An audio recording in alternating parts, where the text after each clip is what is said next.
हम सभी एक स्ट्रेस से भरी, उकसाने वाली और दिमागी परेशानियों से भरी दुनिया में रहते हैं। इस दुनिया में रहने के लिए, काम करने के लिए या फिर हर चीज के लिए कोई ना कोई स्ट्रेस जुड़ा होता है। अच्छा, एक सवाल सोच समझकर जवाब देना। स्ट्रेस आपकी जिंदगी का हिस्सा है, पर क्या आप सच में जानते हैं स्ट्रेस क्या भला है? क्या आप इसे सच में जानते हैं? खैर, हमें अपने आसपास ऐसे कई लोग मिल जाते हैं जो हर चीज पर स्ट्रेस लेते हैं। पानी खत्म तो स्ट्रेस, घर में मसाले खत्म तो स्ट्रेस, जॉब का स्ट्रेस, घर लेना हो तो लोन का स्ट्रेस, लोन ले लिया हो तो ईएमआई का स्ट्रेस, स्ट्रेस स्ट्रेस स्ट्रेस।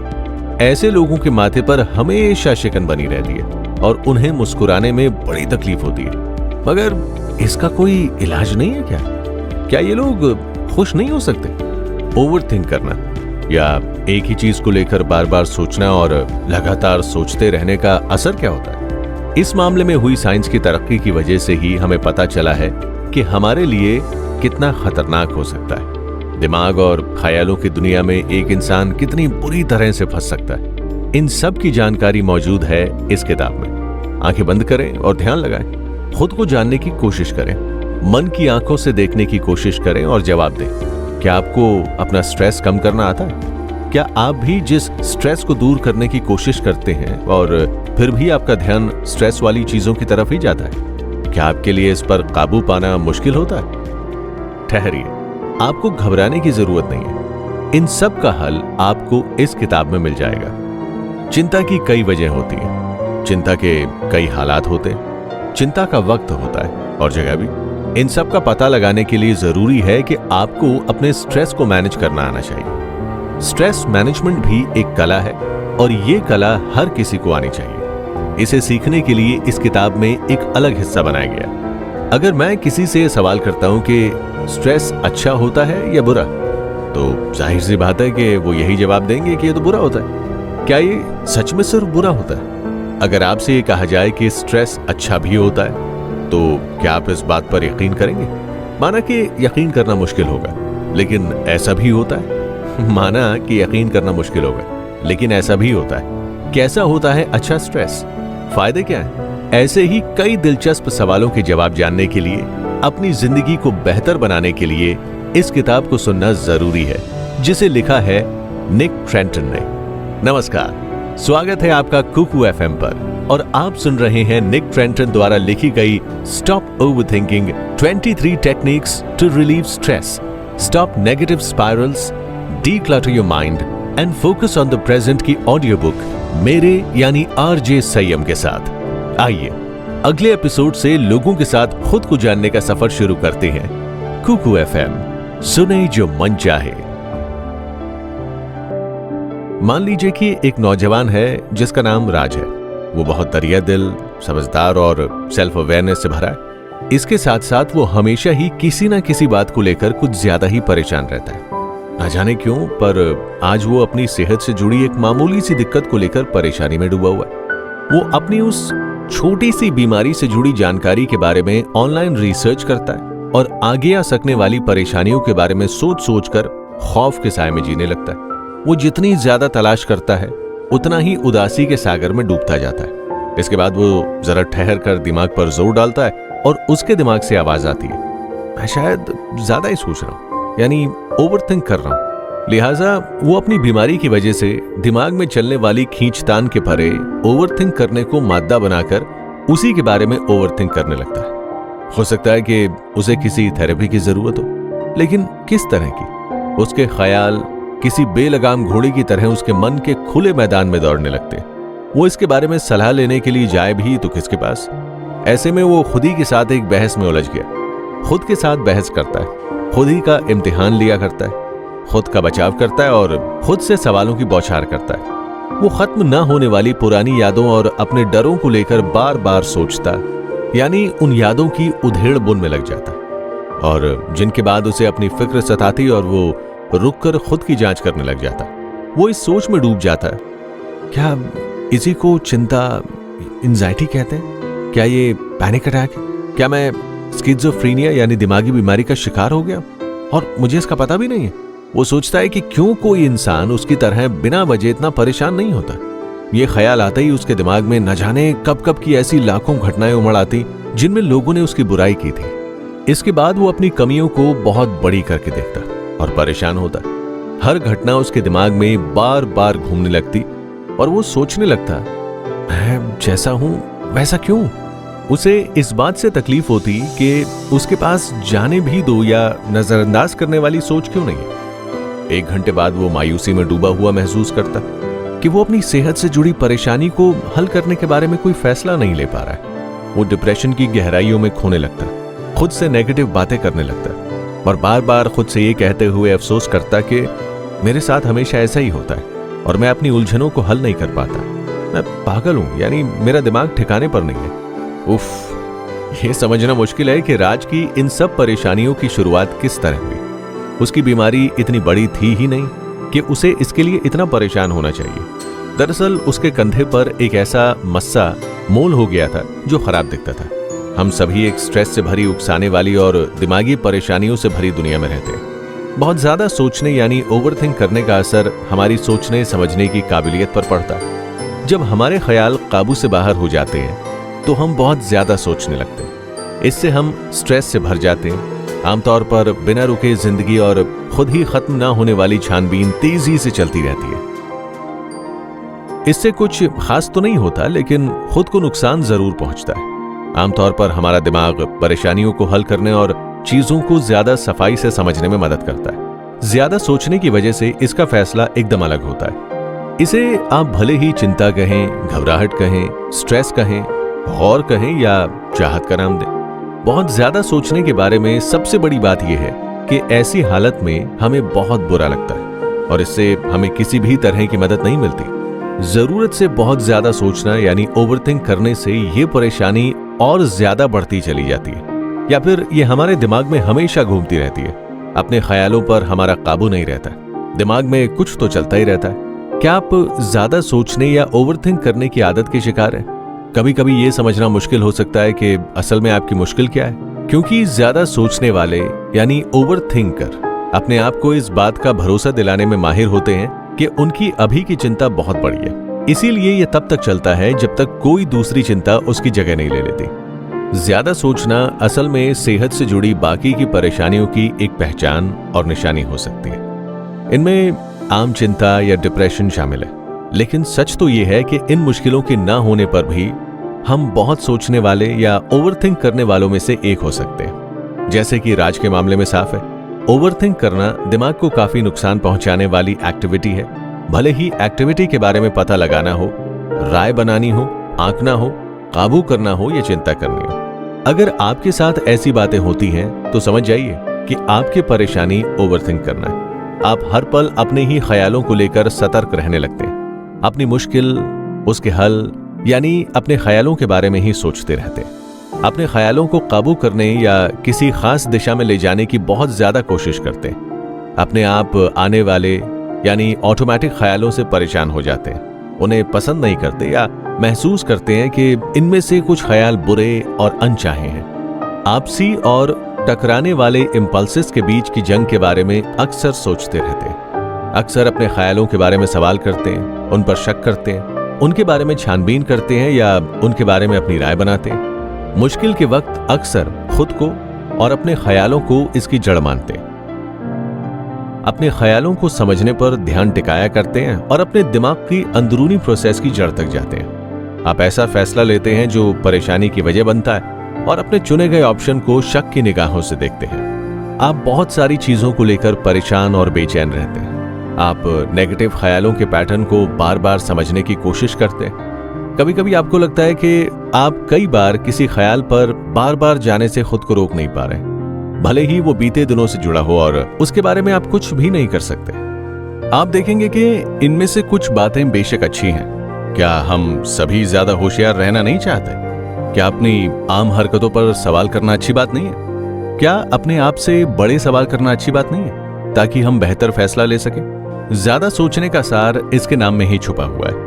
ज्यादा सोचना या ओवरथिंक करना तब होता है जब हम किसी बात के बारे में गैर जरूरी तौर पर बहुत ज्यादा और बहुत आगे जाकर सोचते हैं और इससे हमें कोई फायदा नहीं होता। सोचना एक बहुत अच्छी खूबी है, अपने ख्याल की प्रोसेस के बारे में सोचना, उसको एनालाइज करने और उस पर सवाल करने की काबिलियत बेशक इंसान की सबसे जरूरी खासियत है। ये हमारी कई सारी सफलताओं की वजह है। ख्याल हमारे दुश्मन नहीं है। हमारा दिमाग एक खास तरह की फायदेमंद चीज है, लेकिन जब हम जरूरत से ज्यादा सोचते हैं तो ये सिर्फ और सिर्फ हमारी ताकत को कमजोर करने का काम करता है। दिमागी अनबन और दुख की वजह।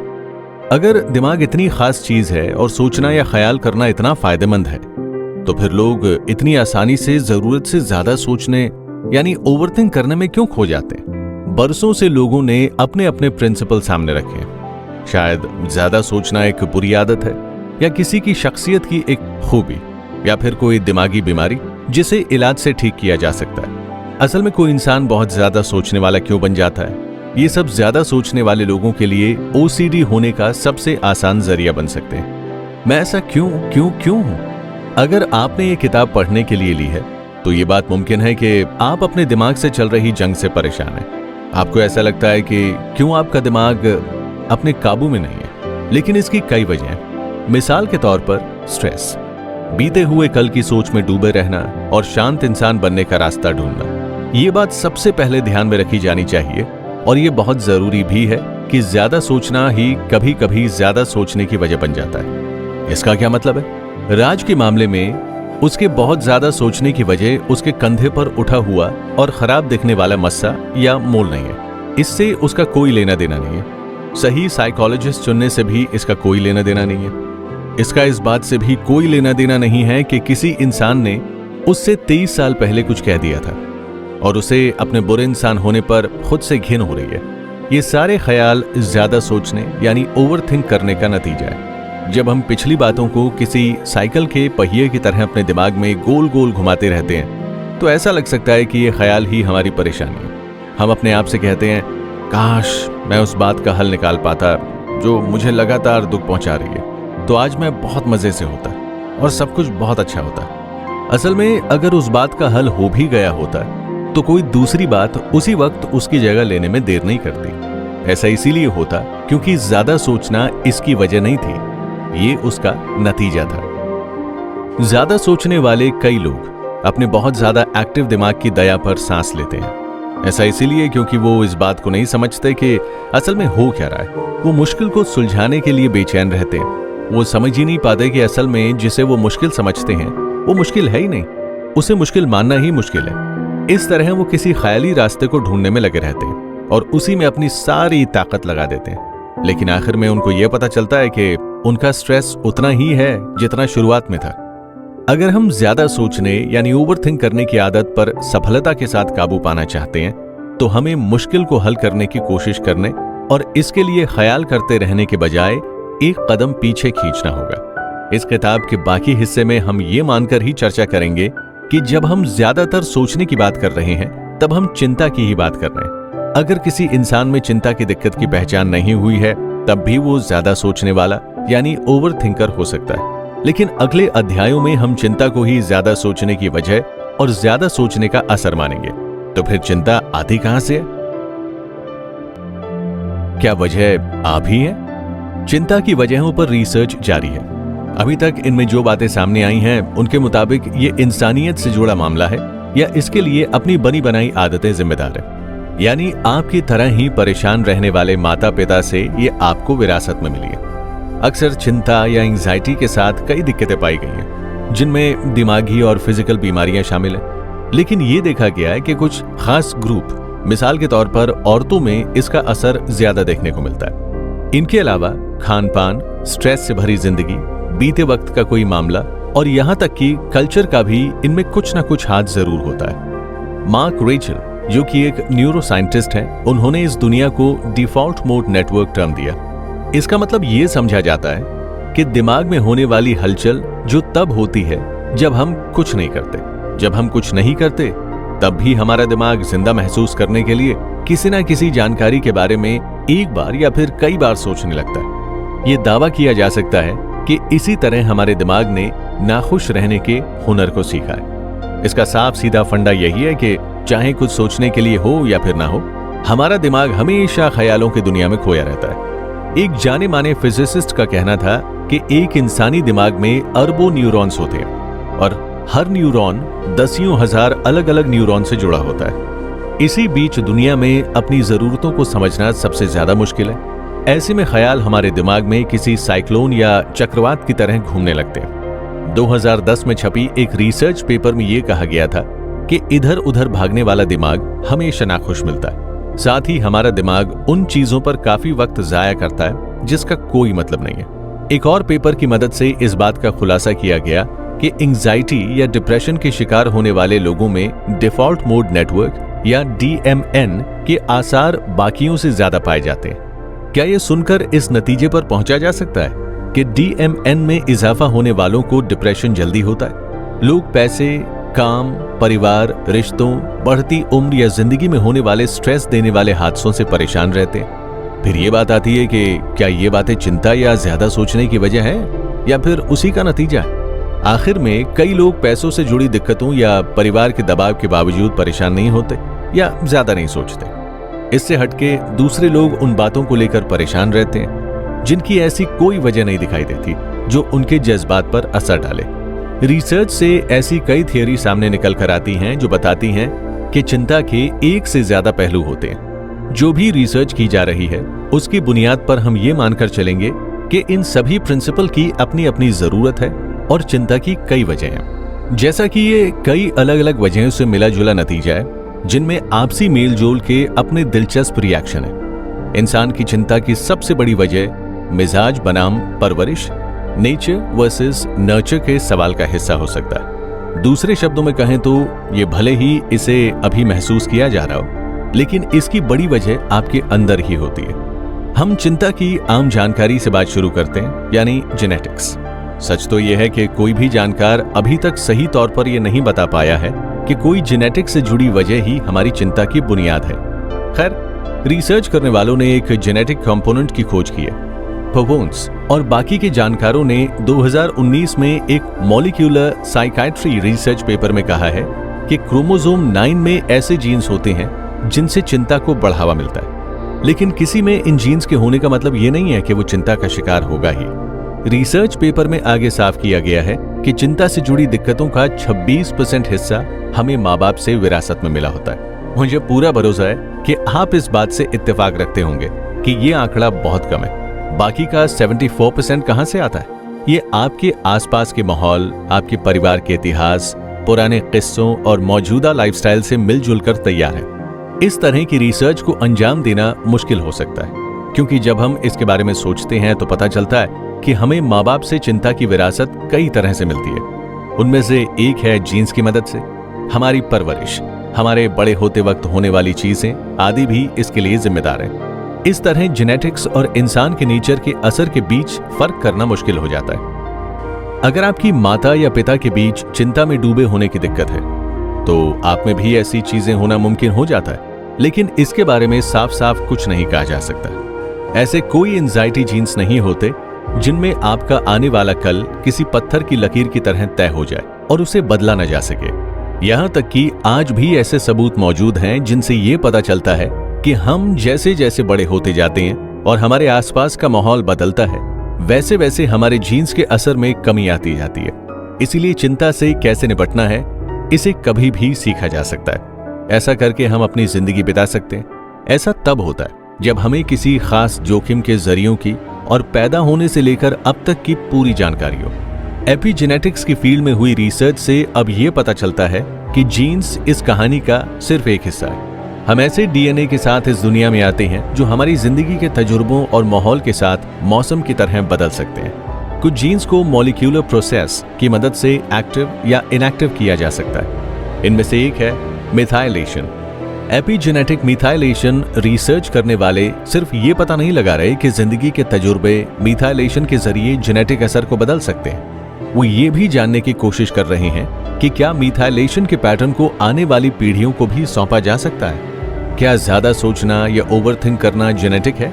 जी हाँ, लेकिन ये सिर्फ जेनेटिक ही नहीं है। जिंदगी पहले बिताई जा चुकी 74% बातों पर निर्भर करती है, जिनका मतलब है कि माहौल भी एक अहम किरदार निभा सकता है। हम अपनी जेनेटिक्स को लेकर ज्यादा कुछ नहीं कर सकते, लेकिन बाकी सभी बातों में बहुत कुछ कर पाने के रास्ते हमारे लिए हमेशा खुल सकते हैं।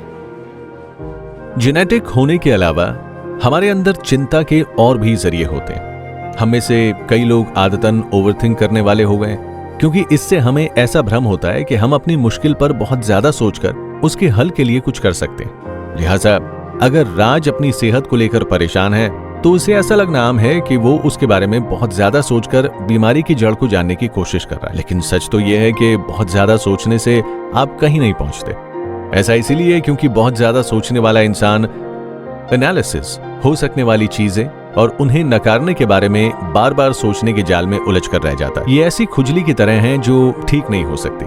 खुजाने या इच करने से आपको कुछ वक्त के लिए राहत मिल सकती है, लेकिन आप खुजली करके कितना ही अच्छा महसूस क्यों ना करें, खुजली खत्म नहीं होने वाली। इस जाल से निकलना इतना मुश्किल होने की एक और वजह यह है कि जिस चिंता के चलते हम बहुत ज्यादा सोच रख रहे होते हैं वो बहुत चालाकी और शातिर तरीके से काम करती है।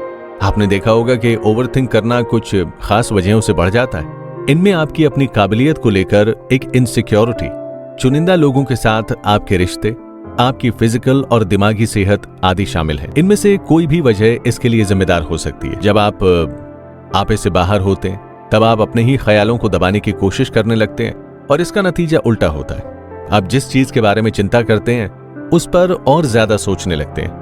ये एक लाचारी की हालत की तरह महसूस हो सकती है। लेकिन इस किताब के आगे हम कुछ ऐसी तरकीबों पर चर्चा करेंगे जिनका इस्तेमाल करके आप इस जाल से बाहर निकल सकें। आखिरी वजह है हमारी रोजमर्रा की आदतें, जो हमारी चिंताओं को छोटे लेकिन बहुत असरदार तरीके से ओवरथिंक करने पर मजबूर कर सकती हैं। बार बार सोशल मीडिया पर नजर डालते रहना, ठीक से खाना ना खाना या भरपूर चीजें ना लेना, जरूरत के मुताबिक पानी ना पीना, अच्छी नींद ना लेना जैसी छोटी छोटी आदतें हमारी ज्यादा सोचने की प्रोसेस को बढ़ा सकती हैं। अभी तक हमने जिन सभी जरियों की चर्चा की है उनमें से इन चीजों पर काबू पाना सबसे आसान है। फिर भी चिंता का अगला जरिया हमारी ख्वाहिश के आगे इतनी आसानी से नहीं झुकेगा। क्या चिंता की वजह माहौल है?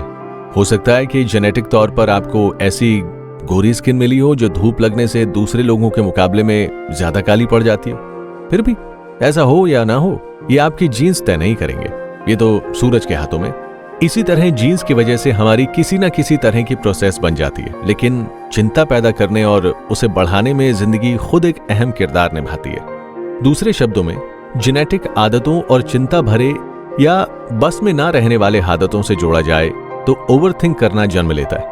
इस बारे में आदर्श या आइडियल तौर पर यह माना जाता है कि दिमागी परेशानियां इनके शिकार हुए लोगों में कहीं ना कहीं या किसी न किसी रूप में पहले से ही मौजूद होती हैं, जैसे दिमाग का केमिकल इम्बैलेंस। लेकिन अब हम ये समझते हैं कि चिंता और उससे जुड़ी दिमागी बीमारियां इस स्ट्रेस भरी दुनिया में जीने की वजह से होती हैं। स्ट्रेस कोई बुरी चीज नहीं है। यूस्ट्रेस यानी पॉजिटिव स्ट्रेस एक तरह का आम सा स्ट्रेस होता है जो रोजमर्रा की जिंदगी का हिस्सा होता है। यह हमें प्रेरित करता है, हमें तैयार करता है और खुद को आगे बेहतर बनाने के लिए चुनौती देता है। खैर, जब स्ट्रेस बहुत ज्यादा हो जाता है और हमारे साइकोलॉजिकल जरियों को दीमक की तरह खोखला करता है, तब हम उसके सामने खुद को घुटनों के बल पाते हैं। इससे अलग हम मोटिवेशन ना होने की वजह से स्ट्रेस के शिकार हो सकते हैं। इसे हाइपो स्ट्रेस का नाम दिया जाता है। इस तरह का स्ट्रेस उस वक्त होता है जब हमारे माहौल में हमारे सामने कोई काम की चुनौती नहीं होती। इससे ये साफ होता है कि तरक्की करने के लिए हमें स्ट्रेस के माहौल से बाहर आने की नहीं, बल्कि ऐसे स्ट्रेस की जरूरत होती है जो हमारी जरूरतों को पूरा करने में मददगार साबित हो सके। स्ट्रेस और चिंता एक ही चीज नहीं है। साइकोलॉजिस्ट डॉक्टर सैरा एडलमैन का कहना है कि स्ट्रेस ऐसी चीज है जो माहौल में होती है। ये हमारे ऊपर एक बाहरी दबाव की तरह होती है। हम एक ही तरह के स्ट्रेस से भरे हादसे पर अलग अलग तरह से रिएक्ट करते हैं। इसकी वजह यह है कि हमारी अंदरूनी काबिलियत और रुकावटें अलग अलग होती हैं।